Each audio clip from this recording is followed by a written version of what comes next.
Ada nama-nama tempat yang ketika disebut, langsung membuat darah kita berdesir. Bagi dunia, nama itu mungkin Alcatraz. Tapi di Indonesia, kita punya nama yang jauh lebih syarat, Nusa Kambangan. Orang-orang menyebutnya Alcatraznya Indonesia. Tapi julukan itu salah. Alcatraz adalah penjara di sebuah pulau. Nusa Kambangan adalah pulau yang menjadi penjara. Dan julukan resminya jauh lebih mengerikan, Pulau Kematian. Ini bukan sekedar penjara, ini adalah benteng yang dirancang dengan 3 lapis keamanan. Dan lapisan pertamalah yang paling sering kita dengar.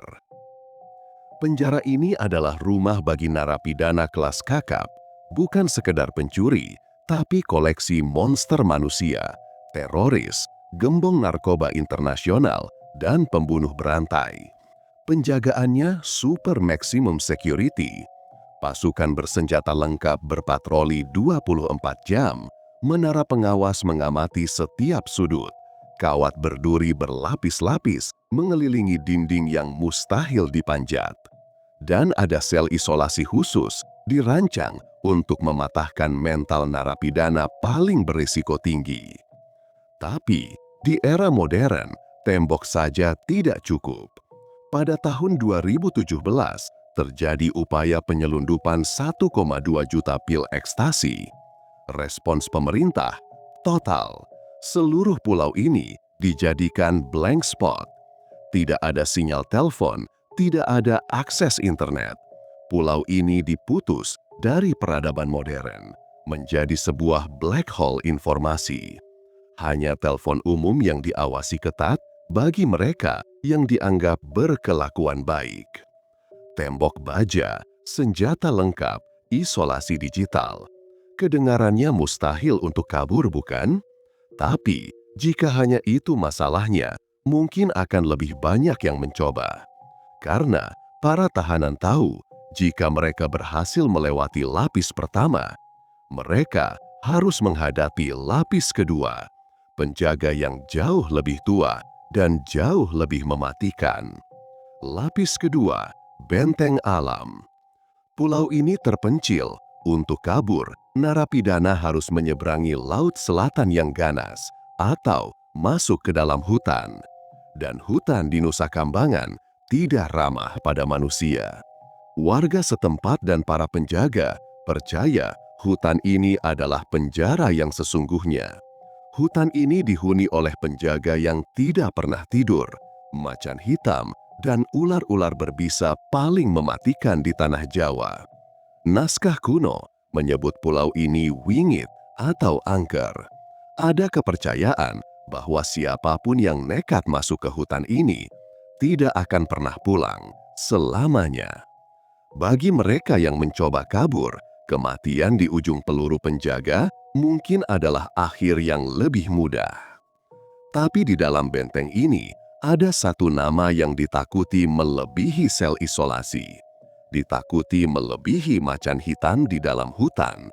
Sebuah nama yang diucapkan dengan berbisik, Bukit Nirbaya.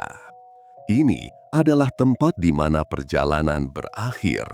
Bukit Nirbaya adalah lokasi utama eksekusi mati. Narapidana yang menginjakkan kaki di bukit ini tidak akan pernah kembali dengan selamat. Ada satu detail kecil yang mengerikan tentang tempat ini. Di dekat Bukit Nirbaya ada guduk kayu sederhana, tempat istirahat para pekerja kebun jeruk. Ketika eksekusi mati akan dilaksanakan, para pekerja itu disuruh mengungsi alokasi lain. Mereka dilarang keras berada di dekat area itu. Area tersebut disterilkan dari siapapun. Pikirkan sejenak, kengeriannya begitu pekat, ritualnya begitu sakral, bahkan warga sipil pun dilarang keras menjadi saksi. Tidak ada yang pernah tahu di mana lokasi presisnya. Seolah-olah bukit itu sendiri tidak boleh dilihat saat mengambil apa yang menjadi haknya. Dan ini membawa kita pada lapis ketiga. Nusa Kambangan sudah menyimpan aura mistis Jauh sebelum Belanda membangun penjara pertama di tahun 1908. Di reruntuhan Lapas Geliger, lokasi eksekusi lain yang kini terbengkalai, aura itu terasa paling kuat. Dalam cerita pewayangan, pulau ini digambarkan sebagai pusat ibu kota makhluk halus yang membawahi seluruh tanah Jawa. Dengan penguasa bernama Betari Durga. Penjara manusia dibangun di atas penjara yang jauh lebih tua. 3 lapis penjara dalam satu pulau. Lapis baja dan teknologi untuk mengurung tubuh. Lapis alam yang buas untuk menerkam mereka. Dan lapis gaib yang mengurung jiwa dan harapan. Nusa Kambangan adalah sebuah desain sempurna untuk memastikan tidak ada yang bisa kembali. Tapi dari 3 benteng tadi, baja, alam, dan mitos, manakah yang menurut kalian penjaga yang paling efektif? Tulis pendapat kalian di kolom komentar.